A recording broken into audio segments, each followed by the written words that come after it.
Okay, I welcome all of you to Thursday Dhamma discussion. So till Bhante Dhammajiva returns, we are on Thursdays conducting this English Dhamma discussion. So last week we started Samyutta Nikaya Devata Samyutta, starting with the Ogatharana Sutta, and now we can get on to the next sutta, and it is called Nimokka Sutta. Nimokka Sutta. Excuse me, Bhante. We didn't finish the first one as far as I see. We have one more verse. Just one verse left, no? Yes. Okay. So then let's continue from where we have stopped last week. And I cordially invite Venerable Dhamma Vijita to make the translation. I'll make maybe Dhamma Rakkita can recite the Pali one. You have the book? You have? Okay. Right. Sure. Can. Okay. That's very first one in the Samyutta Nikayas, Ogatharana Sutta. So they are, yeah. So you can start the whole thing so that we all can remember. Can you pass the mic? Avasarai Bhante. Ogatharana Sutta in Samyutta Nikaya. Pali version is Evang me sutang ekang samayang bhagava savatyang viharati jetavane anatha pindikassa arame atako anyatara devata abhikkantaya ratya abhikkantavanna kevala kappang jetavanang ubhasitva yena bhagava ten upasankamitva bhagavantang abhivadetva ekamantang atthasi ekamantang chitakosa devata bhagavantang etadavocha katang nutvang marisa ogama tariti apatittang kwahang auso anayuhang ogama tarinti yatha khatang panatvang marisa apatittang anayuhang ogamatariti yada kwahang auso santittami tadasu sansidami yada kwahang auso ayuhami tadasu nibbuyhami evaං kwahang auso appatittang anayuhang ogamatari tarinti chirassang vata passami brahmanang parinibbutang appatittang anayuhang tinnang loke visattika tikanti idamavocaso devata samanunyo satta ahosi attako devata samanunyo me sattati bhagavantang abhivadetva padakkinang khatva tattevantara dayiti. Sadhu. Yeah, so you can read the English translation and then we'll go for the Sinhala translation as well. So what did the you... The whole thing, he recited the whole thing. The whole... yeah, so just to, it's a very short sutta so that we can remember the whole thing. Yes, Bhante. Namo tassa bhagavato arahato samma sambuddhassa. Namo tassa bhagavato arahato samma sambuddhassa. Namo tassa bhagavato arahato samma sambuddhassa. Crossing the flood, Devata Samyutta, Chapter 1. Thus I have heard, on one occasion the Blessed One was dwelling at Savatthi in Jeta's grove, Anathapindika's park. Then when the night had advanced, a certain Devata of stunning beauty illuminated the entire Jeta's grove, approached the Blessed One.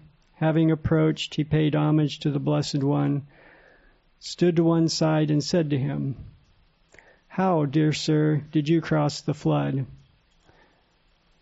And it said, "By not halting, friend, and by not straining I crossed the flood."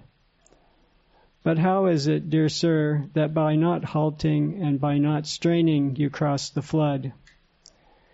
"When I came to a standstill, friend, then I sank. But when I struggled, then I got swept away." It is in this way, friend, that by not halting and by not straining I crossed the flood. Then the Devata says, After a long time, at last I see a Brahman who is fully quenched, who by not halting and not straining has crossed over attachment to the world. This is what the Devata said. The teacher approved. Then that Devata, thinking the teacher has approved of me, paid homage to the Blessed One, and keeping him on the right, disappeared right there. Mm-hmm. So yesterday, actually last week, we discussed in detail how we need to balance the practice, particularly as we continue either in the samatha practice or vipassana practice. In both cases, we need to properly balance the faculties. So otherwise, as here emphasized, if we don't do anything, again we sink. If we struggle, then we'll be swept away. So how to balance this? So typically in terms of the faculties, it is mentioned the saddha has to be balanced with the panya, and then effort has to be balanced with the samadhi, and who looks after, who is observing the whole scenario is the mindfulness. So mindfulness is in the between, so it will look after how the faculties, other faculties are balanced. On the other hand, in terms of the bojjhanga, that is also very similar. So among the 7 bojjhangas, there are 3 which are fairly activating the mind, triggering the mind, and arousing energy. Those are the Dhamma Vichaya, investigation, Viriya, the effort, and Piti, rapture. And on the other hand, there are 3 other factors which are very much like calming down the mind, tranquilizing the mind. Those are Passaddhi, Samadhi, Upekha. Passaddhi, the tranquility, Samadhi, concentration, Upekha, the equanimity. So those 2 groups have to be well balanced. So the person, or we say the scenario, looks after the whole thing is again the mindfulness. So that's why Buddha emphasize the presence of mindfulness at all times. Sabbat satikvahang also sabbatikang vadami. So the mindfulness, monks, I say it is useful everywhere, every time. So there is no any occasion that the mindfulness to be abandoned. So the mindfulness is always need, and it will observe the mind, the status of the mind, the kind of the balancing of the faculties or the enlightenment factors. So in a way, if we exert too much effort, then in terms of the bojjhanga, we can say we are too much effortful and we may become restless, ultimately swept away. On the other hand, if we become sort of sluggish, ultimately end up with maybe drowsiness and the laziness, and ultimately get into sleep. So therefore, our practice always has to be balanced. Either we practice samatha or vipassana, both cases we need to balance like this. So I mean, we can apply this theory to the practice, to the sila, to the samadhi, or we can say even to our way of life. Say someone, if someone is with certain views, like what's that, satsata ditti. Typically satsata ditti is very much like they stagnate. They think, okay, I will be there forever, there's a soul and it's there forever, so then simply they are continuing. On the other hand, another kind of struggling mode is there when it comes to the annihilation, uchcheda ditti. So then it's a kind of a struggle and they'll be swept away. So this is how typically in the commentaries these 2 extremes are explained, either in the satsata ditti or in the uchcheda ditti. But without limiting that, so we can apply the same scenario to our practice. That is much useful, because balancing of faculties is not easy. Actually, the beginner have no idea about it. But as you are progressing only, one may have kind of an idea what's really mean by this balancing. So after the whole thing is done, actually last week also we discussed this. So after the whole thing is discussed, and then this Devata was quite happy, and he is praising the Buddha, saying that after a long time, ultimately I found a person who has completely quenched without being stagnated, without being sort of sinking, and without being struggling. So that he has found the balance, and as a result of that he was able to cross to the other shore. Tinnan loke visattikam, without being attached to any sort of a craving. So visattika is a synonym for craving, and without being hindered by craving, so he was able to cross over. He was able to escape from the craving. So that basically ends the Ogatarana Sutta. So any of you have anything to share? Yep, go ahead. Excuse me, Bhante. So I could just add from Bhikkhu Bodhi's commentary that when it said, by not halting, friend, and by not straining, I crossed the flood, that the flood, it could be categorized into 4 different types of flood. Mm-hmm. The flood of sensuality. So flood is oga. Yes. And the flood of sensuality, kamoga. Kama oga, ditti, kama yoga, ditti. He had kamoga. Kamoga. Now that is the combination. Once you combine the two. Yes, I see. Yes, yeah. They combine the two words and drop one of the syllables. So the flood of sensuality, kamoga, and that is desire and lust for the 5 chords of sensual pleasure, forms, sounds, etc. And then the flood of existence, bhavoga. Bhavoga, yeah. Desire and lust for form sphere existence and formless sphere existence, and attachment to jhana. Yeah. And then the flood of views, ditthyoga. And then the 62 views. Avijjayoga. So that's regarding the 62 views. And then the flood of ignorance, avidyoga. Avijjoga.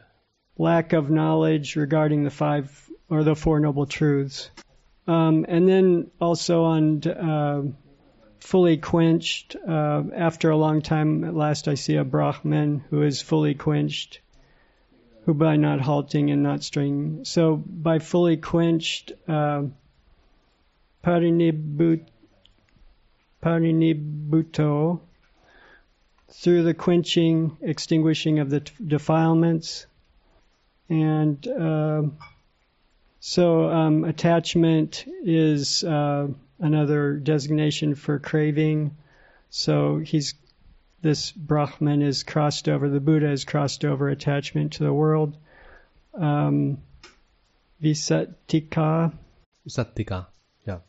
Because it clings and adheres to a variety of sense objects. Can you repeat what? Craving is designated as attachment, visattika, because it clings and adheres to a variety of sense objects. Mm-hmm. Then upon hearing the Buddha's reply, the Devata established stream entry. Mm-hmm. It says like that. Yeah. So maybe in the commentary that information is available that the Devata became a stream leader. Yes.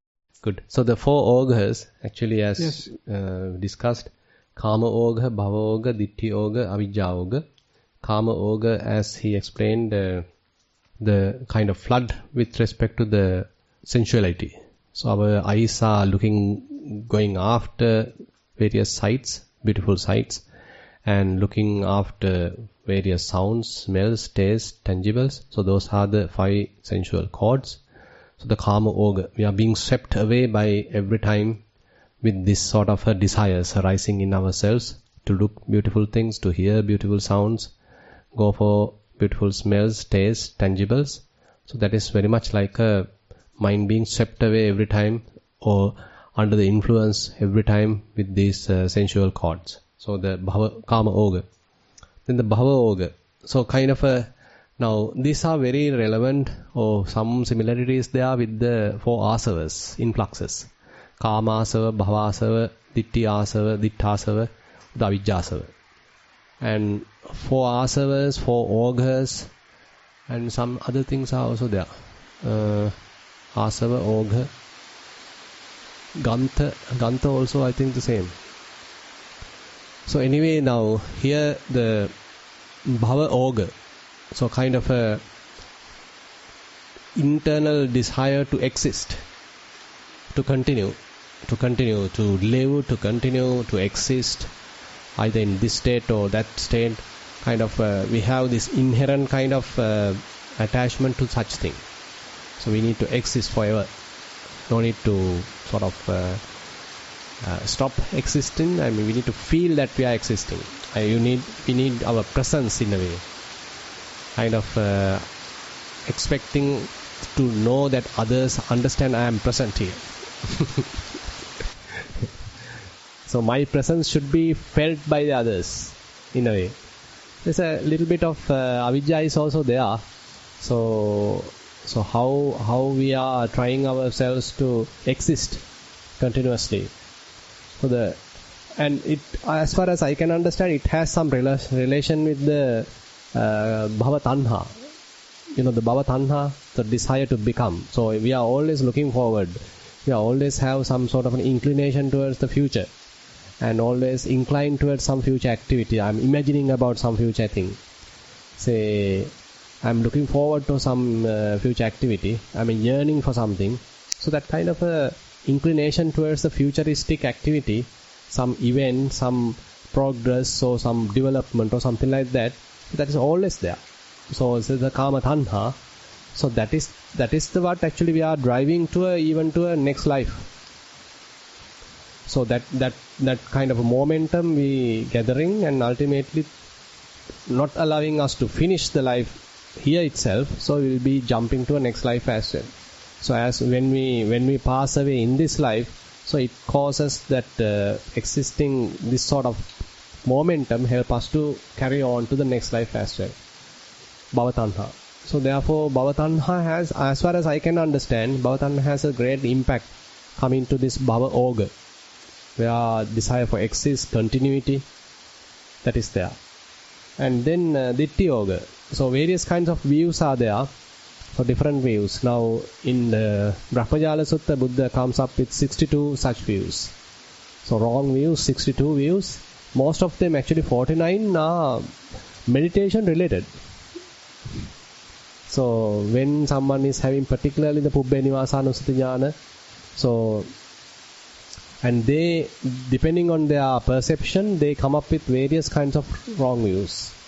So in Brahmajala Sutta there are altogether 62 views, and all are Buddha denying. Everything is in a way the personality related, the person related, self-centered, ego-centric kind of views are there. So that is also another kind of a flood that will be carried away. Every time the mind is tormented, mind being sort of shackled by a kind of a view, so we are moving, driving ourselves based on that view. So either sammaditthi, either micchaditti, if we have any kind of a ditti, so that ditti helps to drive us. So ditti become kind of a forerunner of our all activities, either bodily activities, verbal activities, mental activities. So the view is the forerunner. So that's why the view is very critical. So if we have wrong view, then we'll be utterly into the wrong direction. But if we have a correct view, that also help us to go into the correct direction. Ultimately, the importance in the sammaditthi is that it will help to abandon even any of the ditthis. So as we are moving forward, if we have any sort of a view telling, okay, this is good, this is bad, that and this, so one become very much like not struggling to have that, not arguing with another person to protect that. So you can't see that a person who is driven by a view, or a person with attached to a view, typically may have a rivalry with someone who is opposite to that. But some difference in the sammaditthi, so that ditti that Buddha is talking, is it will culminate as a kind of vision in himself. And the importance of that vision is that he is not going to argue with anyone.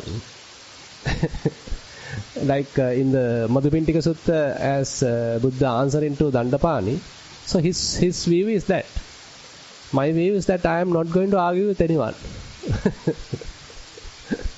So typically what happens is, when you have ditti upadana, so you are strongly adhering to that, and if someone is against that, you will fight. You want to defend what you are holding, what your view. But in the Buddha's case, even though he has some thorough understanding, no argument, no any conflict. It's very interesting how the Sammaditthi has evolved to a kind of a very peaceful state in one's mind. Even someone is refuting, you have no issue. You are able to recognize the other person's mentality and you remain calm, still, quiet, even though they are trying to attack. That's very interesting. And then the avidya yoga is the last one, the kind of ignorance. So that is the root cause of everything in a way. So in all these three previous cases, the avidya is anyway there.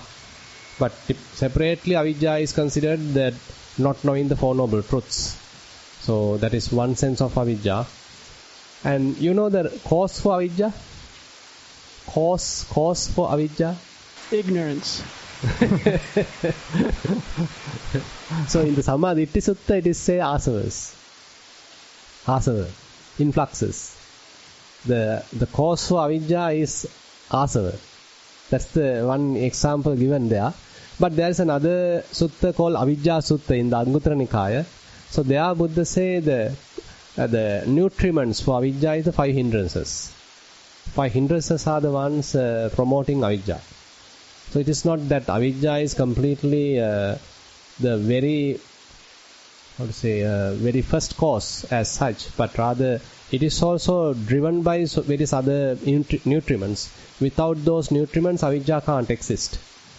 So in Sammaditthi Sutta it is said the asavas are the cause, and then the reason for asava is also avidya.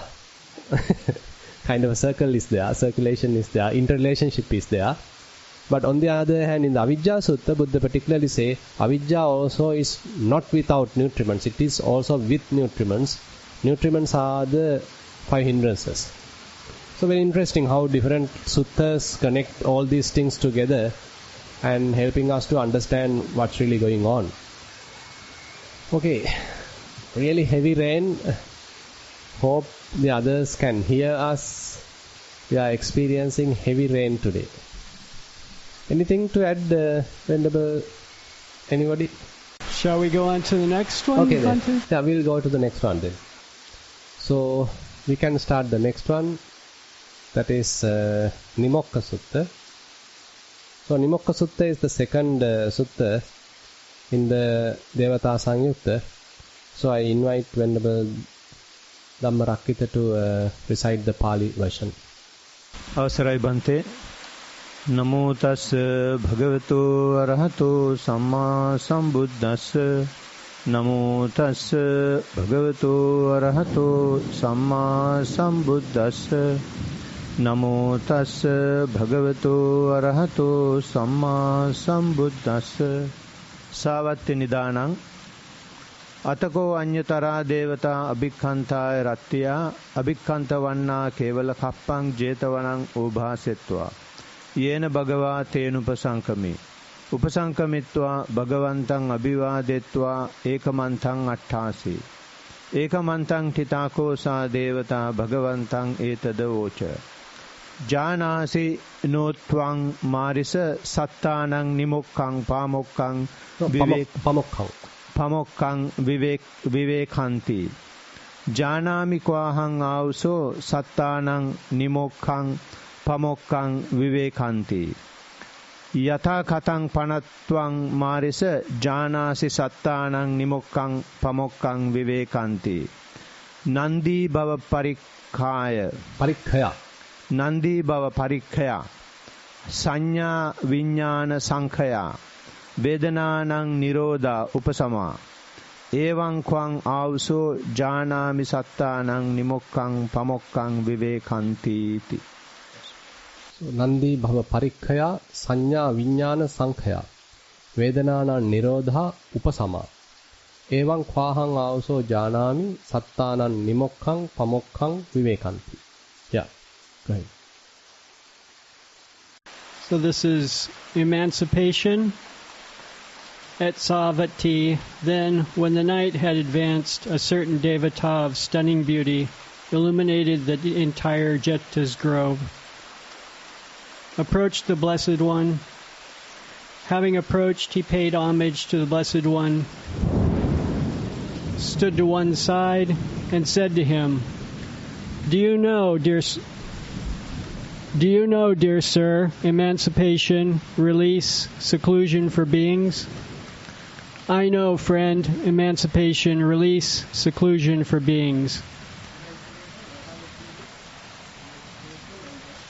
Emancipation, release, and seclusion. Should I continue, Bhante? I know, friend, emancipation, release, seclusion for beings. But in what way, dear sir, do you know emancipation, release, seclusion for beings? By the utter destruction of delight in existence, by the extinction of perception and consciousness, by the cessation and appeasement of feelings. It is thus, friend, that I know for beings emancipation, release, seclusion. Yeah, can you repeat that? Yes, Bhante.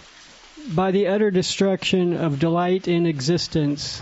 By the what? By the utter destruction. Utter distraction. Destruction. Yes. Uh-huh. By the utter destruction of delight in existence.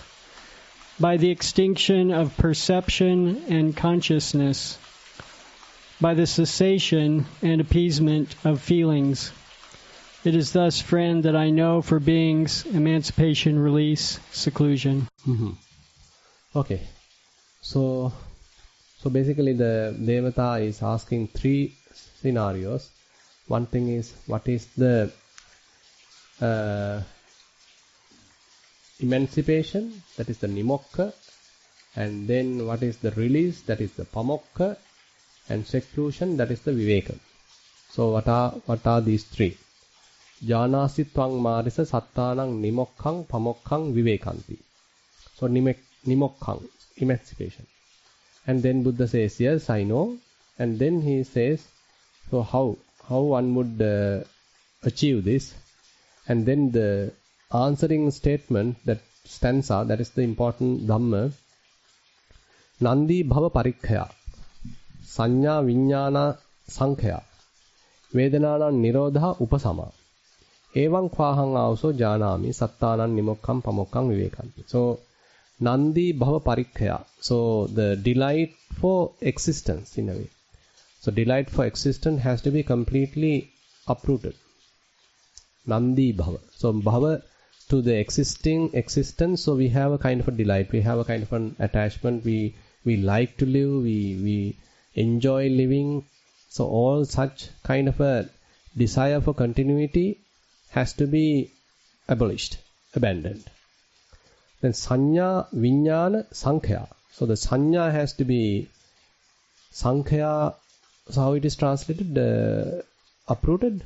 Not the verse, the last verse. Last verse. Sanya, viññāna, sankhaya. The perception and consciousness has to be ceased. By the extinction of perception and consciousness. Extinction. Okay, extinction. Perception and consciousness has to be extinct. And then Vedana, the feelings have to be ceased and calmed down. That's the path that Buddha is telling here. So basically, Nandi Bhava Parikkaya, in that sense, we need to understand the fetters or taints, the asavas, have to be abandoned. So we basically have some sort of a delight for these floods, for these influxes. So that is actually, in certain suttas, Buddha talks about the asada adinava Nissarana, isn't it? Asada. So the asada side is the delight part.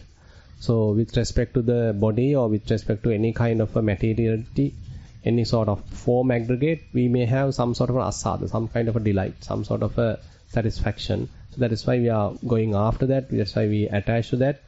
So that asada is available. That's why people love to live in the samsara, love to be in this realm. So that some sort of a delight is there, some sort of a satisfaction, thrill is there. Either in the form aggregate, we have that. say in the feelings aggregate, when we particularly go through the pleasurable feelings, so we have some kind of a thrill. We have some sort of a delight, some satisfaction, some form of happiness is there, pleasure is there. And when we are thinking of various perceptions, so the mind occupied, but still we enjoy that. That's why people love to have all that information filled in their mind and grumbling with that. So all that have some sort of a delight, isn't it? Now later Vipassana yogi may understand what a trouble it is, what a torture it is, but typically people don't think like that. They enjoy that having too much of perceptions, too much of information, various different designations, various conventions, all that they really like to have, they want to have. On the other hand, the formations, they love to think, to papancha, to go through various proliferations, obsessions, they love to do that. So that is where their major attachment is, papancha birata paja. So they are very much like obsessed with this sort of a thinking. And then the consciousness also, so we can't keep our senses kind of dumb or inactive. Rather, we want to enjoy them, we want to gratify them. So continuously, all the six senses are in operation. So we don't know how to calm them down, to sort of release them, kind of quench them. We always want to agitate them. We always want to excite them. So this is how we live, this is what we like, and this is how we gain sort of delight. So this is what we typically do in the mundane world. So Buddha talks the complete opposite here. Knowing about the adinava. So what we discussed just now is the asada, the gratification part. And there the issue is the adinava side, where the dangers are there, disadvantages are there, consequences are there. So what we attach to is not permanent, it's subject to change, any kind of a different variation. So we ultimately get shocked. We ultimately get unsatisfied, subject to sort of suffering. And what we attach to being continuously tortured by this impermanent suffering and non-self, so that is where we being sort of, how to say, we being sort of threatened in a way. So we want to be delighted, we want to be satisfied, we want to be happy, but continuously these three impermanence, unsatisfactoriness and the non-self is torturing this situation. So we become quite vulnerable to the situation. Then we become unsatisfied also. We become quite depressed. Ultimately the suffering is the result. So then the escape is what? Nissarana. So Nissarana is the path, we can say the Noble Eightfold Path. So one may have to practice Sila Samadhi Panya, then one may have a kind of a escape, kind of an alternative for this whole existence. So in this sutta, so Nandi Bhava Parikhya. So I don't know, this is my personal understanding. So here only the Bhava is very much highlighted. The Bhava Tanha or rather Bhava existence is highlighted, but we can say all the other fetters or all the other taints are also we can include here. So all the influxes start to be uprooted. So that's why the Arahanta is called Khina Asava. So all the asavas, influxes are to be completely uprooted, not just one asava. Everything. Now typically certain way of that Buddha's telling is he is mentioning just one, but it says the whole thing. Now there are verses like that, say if he is telling, okay, you need to abandon Kama Chanda, so that is not only Kama Chanda, Vyapada is also included. So here also Nandi Bhava Parikhya does not only to mean that Bhava alone can abandon. So Bhava, and we already discussed the four floods. All the four floods have to be abandoned. All the four influxes, the asavas have to be abandoned. And then Sanya, Vijnana, Sankhya, that's the interesting part. Sanya has to be extinct. So do we expect kind of unconscious state? Or is the realization is something conscious? What do you think? I think we talked about this a little bit yesterday. Like, yes. So we're not craving and clinging to sanya. Sanya. Mm-hmm. but it's still going Still, on without going on, attachment. and it is some sort of conscious awareness is there. So if we say the one has to become completely unconscious, then we are talking of what's that sanya, asanya sattva. So Buddha denied that. Buddha doesn't say that the nibbanic experience is something completely unconscious or asanya. So sometimes people even ask this question now, say even when you are practicing vipassana, say now you can't perceive much about the matter, much about the forms, sight, sound, smells, you can't perceive. So then not much about the feelings. And there are no gross perceptions in the mind become fairly empty. And mind also not thinking. So am I going to become unconscious? Am I going towards the asanya tattva? Some people are asking this question.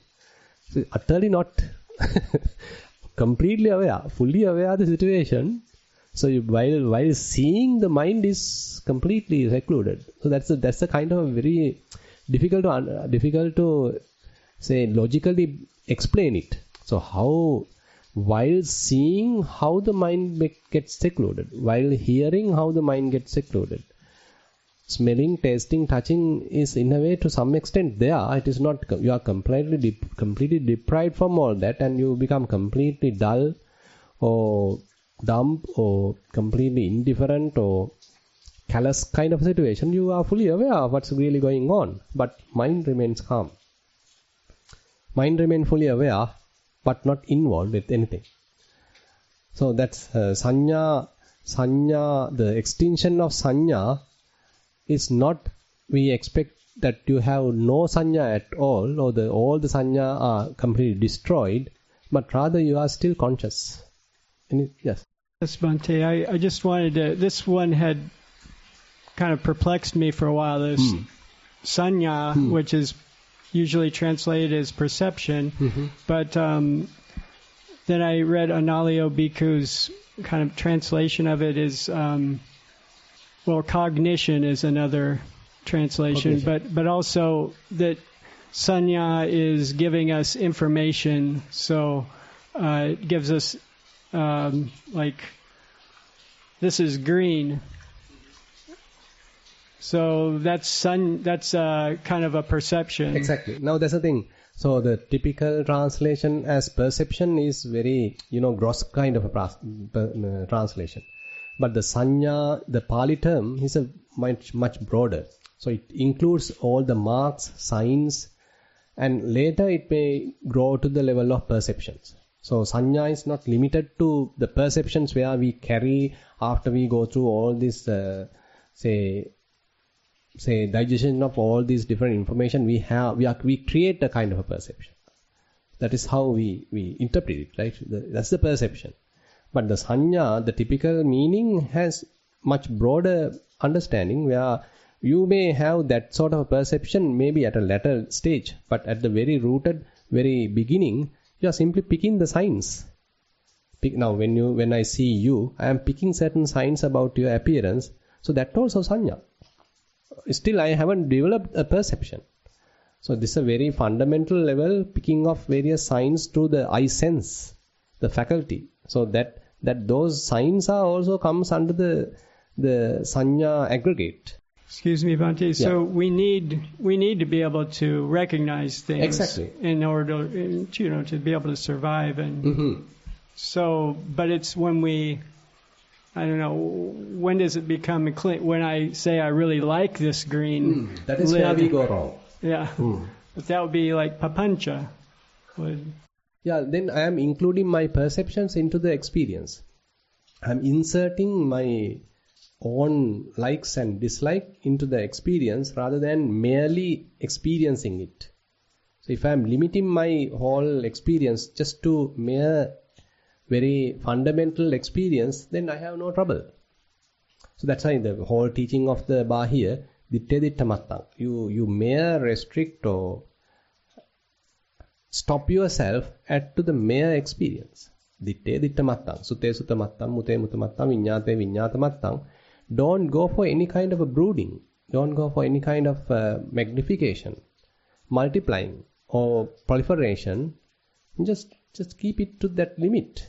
So that's the issue. I mean, we internally have the tendency to fabricate it.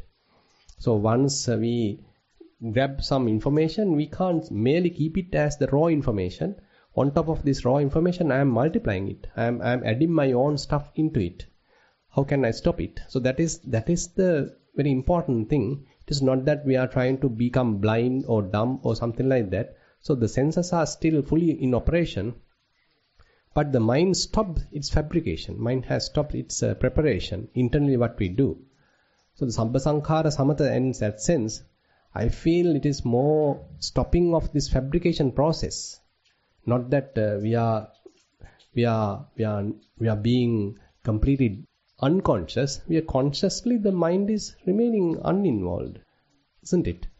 Yeah, exactly. So, yes. So Buddha tastes the food. He recognized various tastes, but the mind has no any kind of a lust or greed or anything as such to the food. But he knows the taste is as taste. Simple as that. So the senses merely continue their function to recognize various these signs and detail, but the mind matters itself. mind its own business. That's a nice example, because the Buddha obviously was far gone from the world of craving. Yet he could taste the food. And he still feels the taste. Yeah.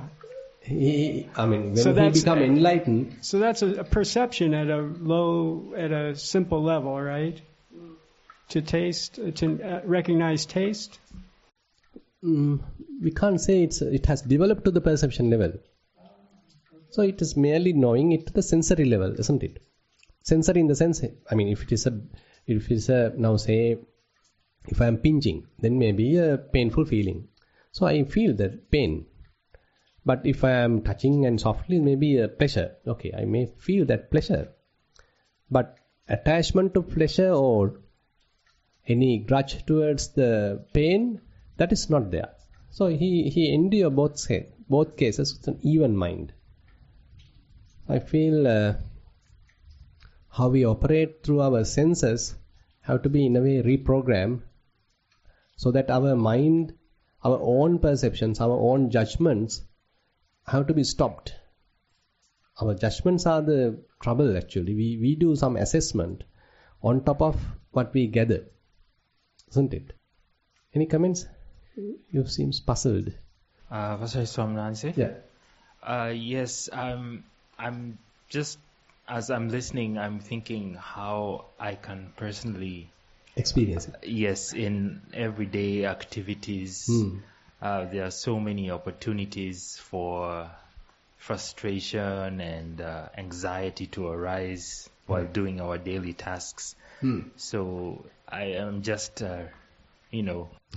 thinking of trying to adjust it. Yes, yeah. Correct. So that's why I think last time also we discussed this Sona Sutta. So there he beautifully mentioned that the Arahant may go through various different spectra of sights, sounds, smells, tastes, tangibles. They may be agreeable and they may be disagreeable, but his mind is not involved with anything. His mind is not mixing with anything. Titang vipamuttang, and it remains still, calm, quenched, quiet. Vipamuttang, no defiled. It's not get defiled by whatever the sense stimuli. Vipamuttang. Vayanchasanupassati, and he can see how these stimuli come and go. They are utterly impermanent. They are transient. They simply come and go, come and go, come and go. Mind remains calm. Bhante, you mentioned a couple of times that marks, signs, shapes, manners are not yet developed to perception level. Is there a process for that? Sign, marks becoming a perception? Yeah. So that's why, for that to happen, even the picking of signs is fairly influenced by our own lust, hatred and delusion. Rago ko also nimitta karano, doso nimitta karano, moho nimitta karano. So Buddha actually it's in the Mahavedalla Sutta, Venerable Sariputta explains. So the lust has a certain influence in nimitti karana. So So the manipulation of various nimittas, various signs, which sign are you interested of?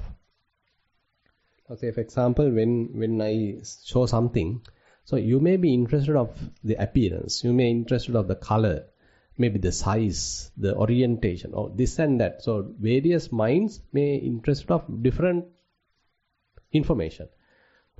So what decides on which are you interested? That is the lust, that is the hatred, that is the delusion. So it has some sort of influence on what you are picking, what you are selecting. And even when you select, you do this manipulation of that, your own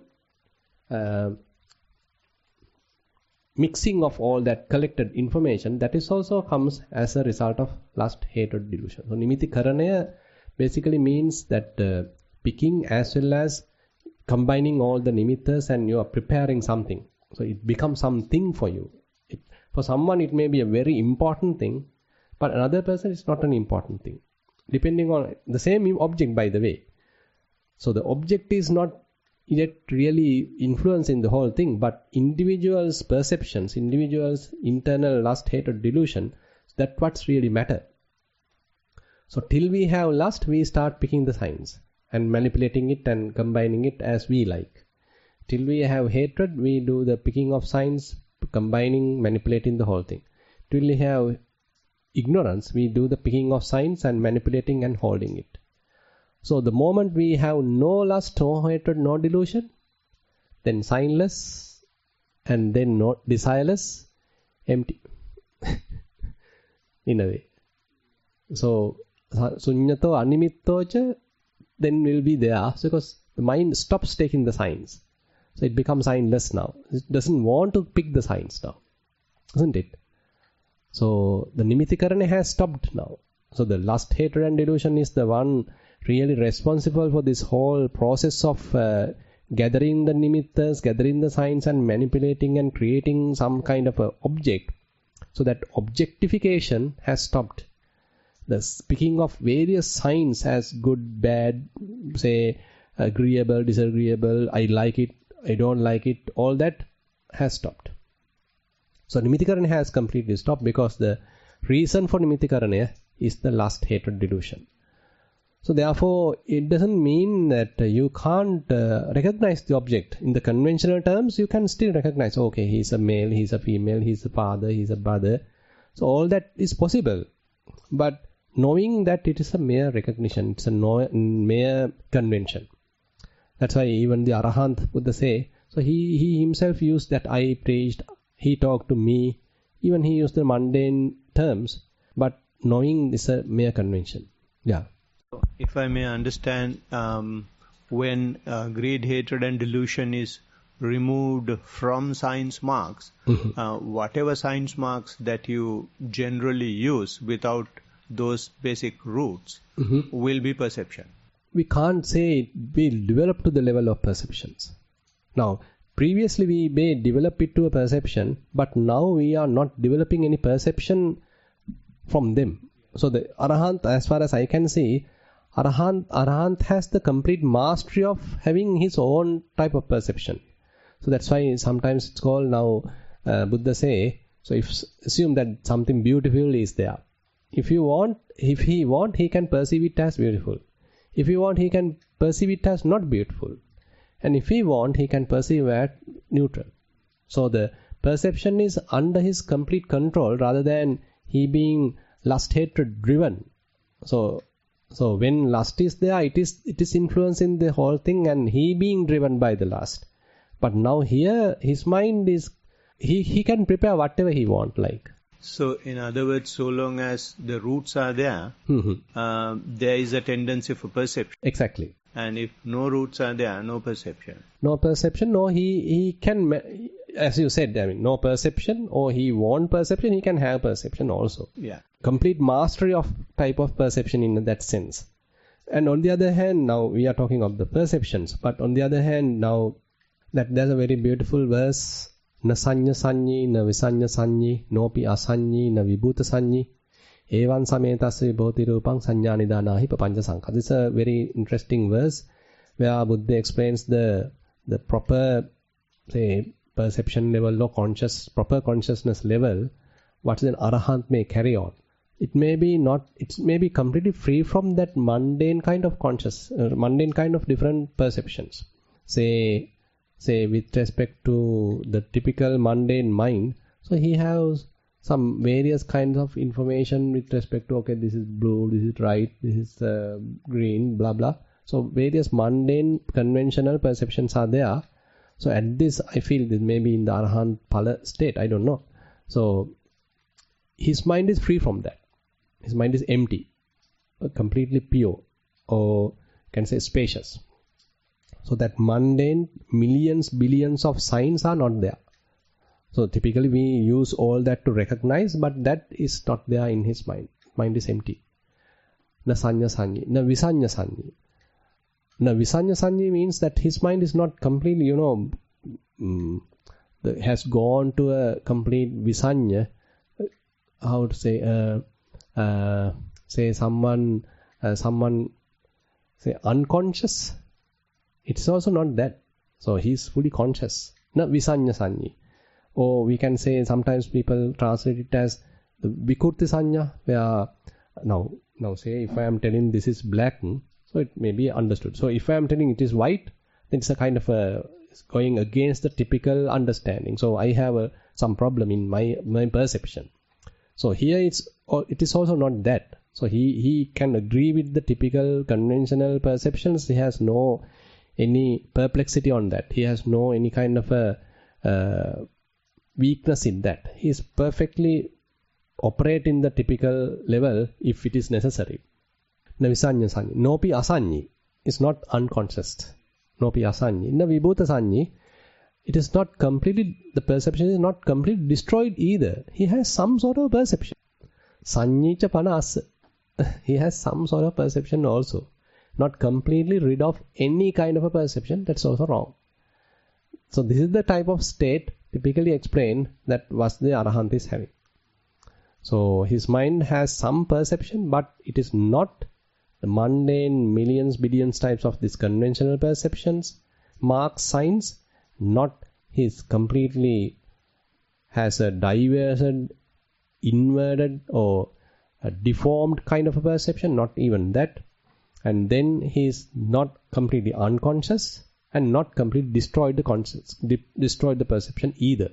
He has a perception without those roots, and therefore even in spiritual achievements there is a perception to understand that. Maybe we have to say like that, isn't it? Yeah, because in Nirodha Sanya and all those, the last part of the Sasanya Sutta, he's mentioning that it is a perception. It's a sanya.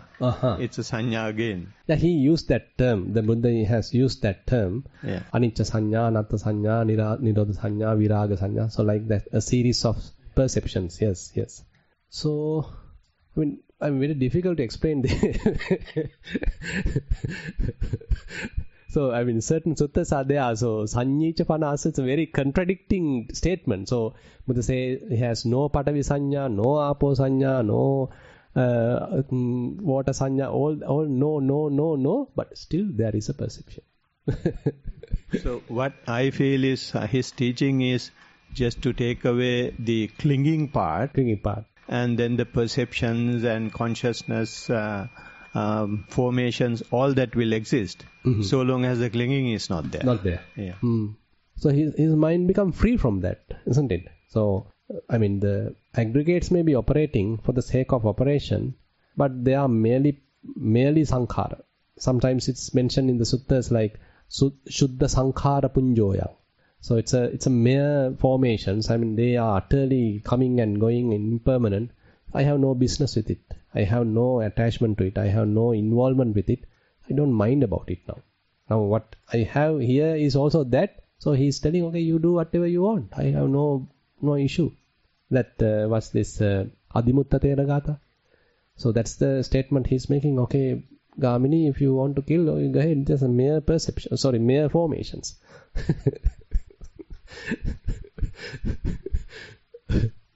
Very interesting. Shatu, yeah? Go ahead. I feel this is a very complicated thing, but I'll ask a question. Come forward. What about eight jhana? Neither perception. Yeah, that sounds like similar to what you're sort of discussing. I think it is, if we admit that, then neva sanya, na sanya is admitted as nibbana.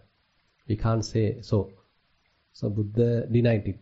That's also kind of an absorption where the mind become in between, like kind of fluctuating, like no, you can't say it is a perception, you can't say it is not a perception either. So neva sanya, na sanyayatana is not what actually Buddha is recommending in a way. So what I understand is now either nothingness. Even sometimes people say, okay, then are you talking of nothingness? Now when we talking about emptiness. So what's the difference between emptiness and nothingness?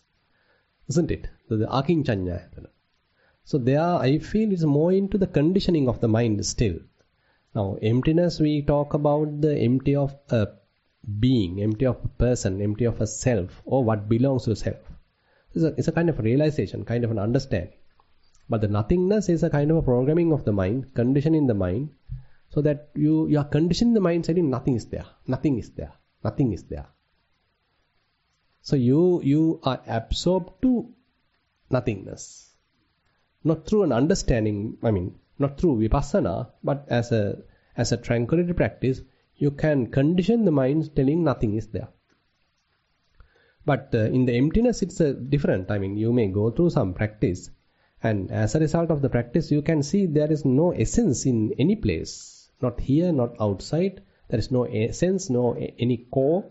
There is no self, soul, or anything. Then your mind become released as a result of the wisdom. You are not conditioning the mind at all. So you thoroughly investigate the phenomena, and there you understand experientially nothing is there. So that very understanding helps the mind to give up the whole thing, avoid any kind of an attachment. Then the mind naturally get released. It's not that you are by force you are maintaining this release. Rather, when the strength of the wisdom is there, the mind is released. That's why Tadanga Nibbudi. So till this influence is there, the power of wisdom is there, your mind is released. So when one becomes an arahant, so no avijja at all, so it is utterly released, permanently released. Very beautiful. So there's a subtle difference. Therefore, emptiness is not nothingness. Someone yesterday also asked. Yesterday, or I can't remember. Yes, yesterday. Yesterday, yeah, someone asked. Yes, it is not. These are completely two different states. Even though it appear like very similar, how you achieve it is completely different. Yeah. Avasarai Bhante, regarding the question Chatu asked, I remember in two suttas, in Sangyutta Nikaya's Hariputta Sangyutta, as well as in Akin, there is another sutta that has a discussion with Lord Buddha is having a discussion with Venerable Ananda. Anijasapaya Sutta. Correct, Anijasapaya. Yeah, and in those suttas, in Sariputta Sangyutta, Venerable Sariputta says, I know when I enter this state, I know when I am there, I know when I am coming out of it, I am not identifying myself with them. Exactly. So, therefore, neva sanya, na sanya is there, but you are not clinging on to that. And that is the point, I think. No, actually, in that series, now, na patavi sanyi assa, na apo sanyi assa, na tejo sanyi assa. In that series, he is continuing, no akasa sanyi assa, no viññānantayatana sanyi assa, and no neva sanyi na sanyi assa. But still the sanyi pana asati. So included. So neva sanya na sanyayatana also is included, telling it's also not there. No. Ultimately he is telling, but still some perception is there. He is denying all that, including neva sanya na sanyayatana, and after denying all that, he is saying, still I have some perception. So therefore, neva sanya na sanya is out. Not included. It's not the point. In this, I think Nandi Bhava Parikkaya, Right. the Nandi that you may have to that state, once that is taken away, Neva Sanya, Na Sanya may exist, but you don't have Nandi towards it. And I think that is what Venerable Lord Buddha says to Venerable Ananda. Even if you achieve that state, if you identify yourself with it, you are bogged in it. Exactly. Now that is in the Ananda Sappaya Sutta. In the Ananda Sappaya Sutta, so actually the person is not in Neva Sanya Na Sanya. He is actually practicing Vipassana. But he has some attachment to that Vipassana Samadhi, kind of equanimity maybe. And then Venerable Ananda is asking, Bhante, now is everybody attaining Nibbana or what was the case? And Buddha says, some attain Nibbana, some not. The one who doesn't have attachment to the Vipassana Samadhi, he may continue his relinquishment, eradicating of defilements, and he may go through to the Nibbana. Others, if they attach to the Vipassana Samadhi even, he may be born in the Neva Sanyana Sanyayatana. So the result is Neva Sanyana Sanyayatana, even though he didn't expect it even. So it is not that purposely he, now like Samatha Yogi, now say Alara Kalama, so he considered Neva Sanyana Sanyayatana as the Nibbana. So but here the person does not have such kind of a view, but ultimately he is attached to something that has led him to the Neva Sanyana Sanyayatana. It's a kind of an unfortunate situation. Yeah. So very interesting, very tricky points actually. These are very subtle points. We need to very careful, clearly understand these things. So that Sanyichapana Assa, it's better that we recognize that sutta. I can't remember immediately how to, Sanyichapana Assati. Difficult to get immediately. No, that's a statement. That's the Sanyi. Any more things? I could say just a few things, Bhante. Yeah. So I was just thinking about what what's your Dhamma name? Dhammosada. Dhammosada. What Dhammosada, Venerable Dhammosada was saying was about... You know the meaning, Dhammosada? Medicine? Ah, yeah. The Dhamma medicine. Dhamma medicine. So you need any medicine, you can ask from him. Okay. I feel he's got medicine. He's very wholesome presence. So when he mentioned how our minds have aversion or delight arising, so this is due to clinging to signs and to perception and all the aggregates, I guess. But when we do have those unwholesome, let's say, unwholesome lust or hate come up in our minds, we can also make that a place of practice to realize some truth in that, some reality. So mindfulness, if we can bring mindfulness into that situation and investigate, be aware of what's arising, that can put a space between us and the unwholesomeness. So I'm not the hate, I'm investigating hatred, or, the human tendency to hatred. It's a human tendency, not personally something that I own, unless I cling to it and put a self into that. Mm-hmm. Would you agree, Bhante? Mm-hmm.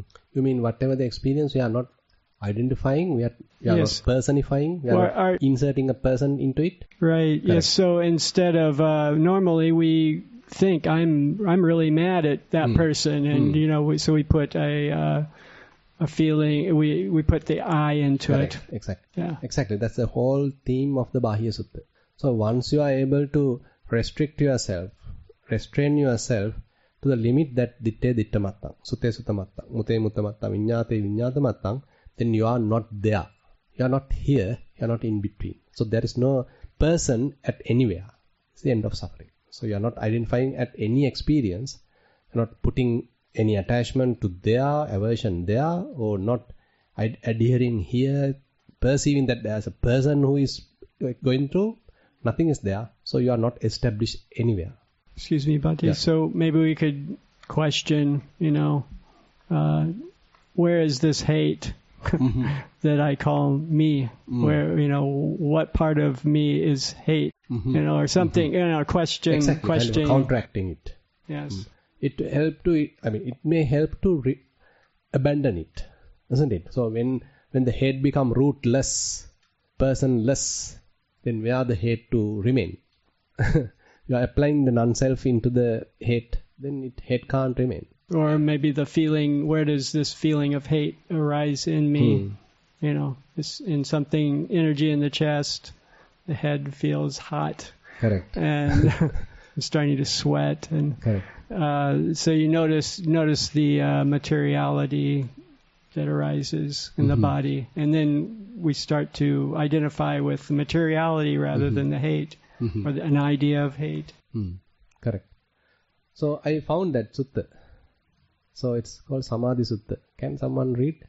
And I could add, excuse me, Bhante, that this last verse, Bhikkhu Bodhi says that the verse, by the utter destruction of delight and existence, by the extinction of perception and consciousness, by the cessation of and appeasement of feelings, is thus, friend, that I know for beings of emancipation, release, and seclusion, that delight and existence are terms for delight implying the volitional formations, existence implying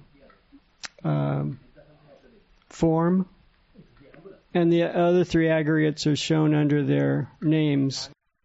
Can you read?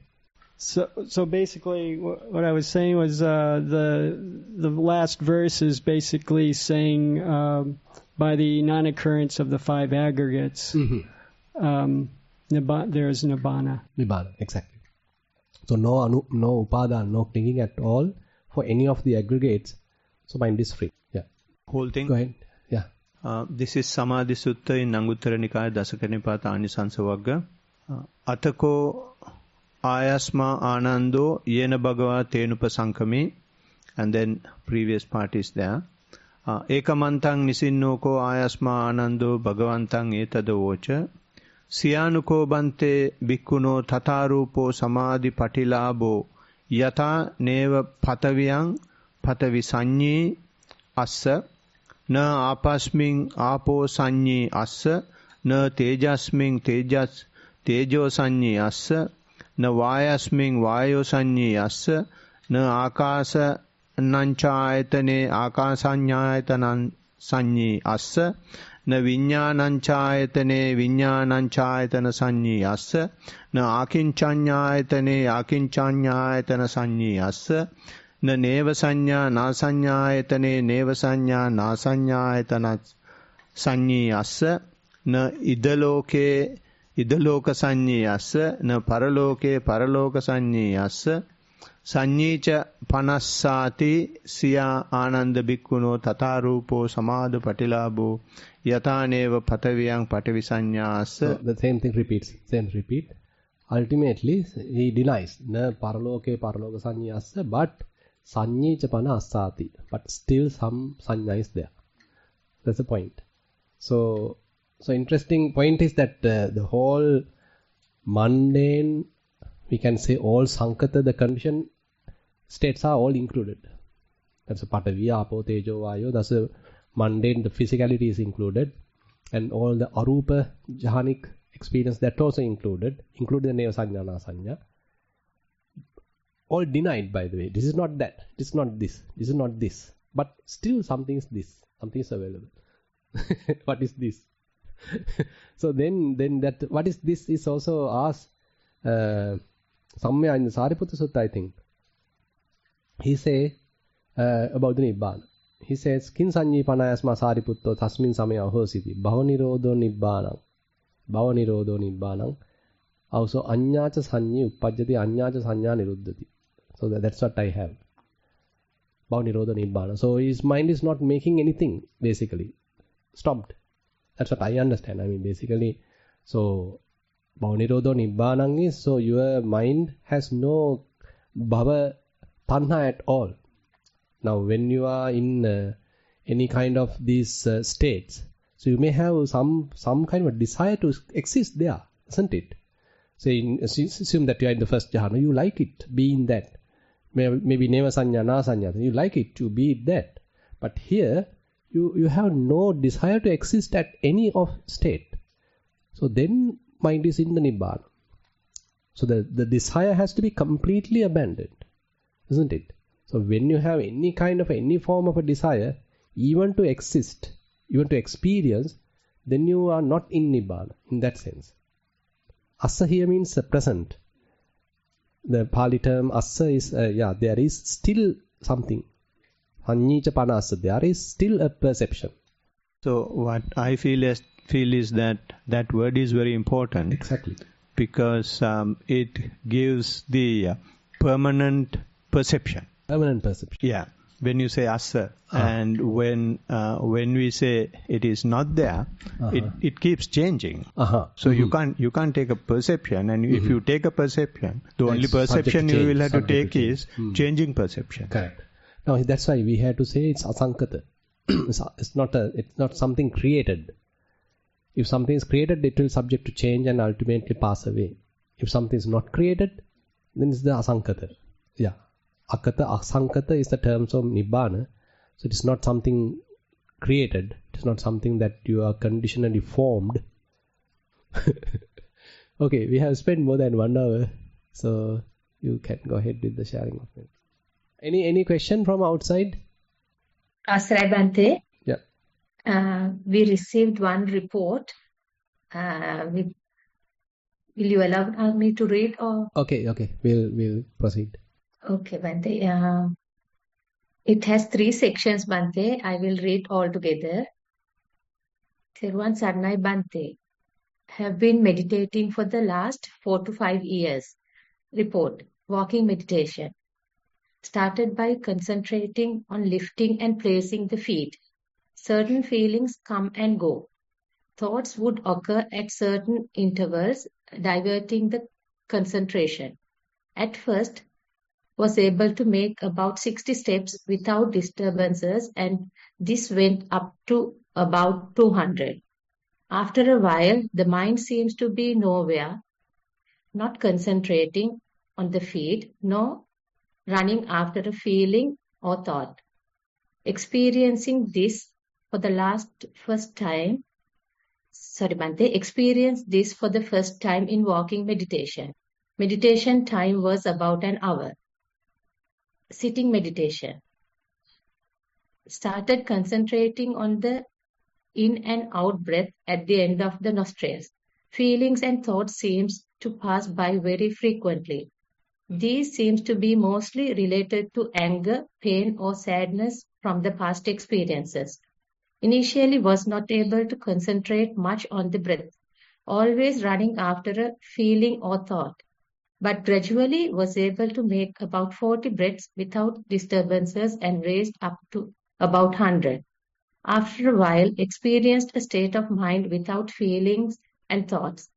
Breathing was almost too subtle to be unrecognized. Mind seems calm and still. A bit later, fragments of thoughts seems to peep in, but mind did not seem to pick on them. Continued to be calm and still. Meditation time was 1 hour and 15 minutes. Daily activities. Able to fairly concentrate on daily chaos and keep the mind calm and silent. Most of the time well aware when the mind derails and able to stay calm and not worry about it. But also noticing when the above is not possible. Recently have been experiencing some angry thoughts related to past experiences, which quickly turns into excruciating pain, sadness and grief. Sometimes this pattern keeps repeating for days, making the mind restless and agitated. Eventually it goes away. But notice that the occurrence of these types of thoughts seems to come more and more frequent. Most of the time, the practice really helped to be mindful enough not to react to these thoughts patterns. But there were a few times that reactions did initiate but was able to stop them from continuing further. End of the report. Queries. Bhante currently seems to prefer to do more walking meditation over sitting meditation. These frequent occurrence of angry, sad thoughts and the grieving it causes is the normal phase of yogi's practice. How does a yogi face these emotions? How does one connect this to vipassana? Kindly advise. Much merit to you, Bhante. End of the report. So actually, I think the walking meditation help us to much easily, naturally be with the experience rather than we close our eyes and in a kind of a controlled environment. So if you are simply walking in an open environment, so we are vulnerable to various sights, sounds, smells, etc. So the possibility to agitate the mind is fairly available. So you become very vulnerable. So amidst all these experiences, incoming inputs, are you able to maintain the mind uninvolved? So that's the challenge. That's what actually even today we discussed. So it is not that you completely try to keep your eyes closed and to avoid any kind of experience. Rather, you keep your eyes open. Still you can see, but mind doesn't want to kind of get involved. Mind has given it up. So mind has understood its futile nature. It's no point of getting involved. It's a burden to get involved. So the mind remains calm, quiet, uninvolved, secluded. So that is the kind of experience that one may go through. So therefore, for you to season your practice, to further enhance or reinforce your practice, walking is very helpful rather than simply sitting and trying to be in that samadhi state. So we can simply open up, go to the open air and simply see what we can see, hear, taste, etc. But still mind remains in the calm state, uninvolved state, unattached state. That is where we can test ourselves or assess our practice. So therefore, emphasizing walking at this level is much important. Actually, you may understand that when you become fairly effortless, then you may attain this state. Not that you are struggling to achieve it. Rather, you allow things to happen naturally, evolve, and then you may be there. Okay, shall we wind up? Then I'll ask Venerable Dhamma Vijita to go ahead with the sharing of merits. Thank you for your teaching today, Bhante. May our relatives and all beings share in the merit produced by today's teaching. May all celestial beings share in the merit produced by today's teaching. And may the celestial beings protect the Dhamma exposition and dispensation of the Buddha and his disciples for a very long time. And perhaps the seeds of the Buddha's teaching that have been planted in our hearts and minds may grow, producing path fruition and nibbana. I invite you to join in the recitation of the traditional Pali verses for sharing the merits.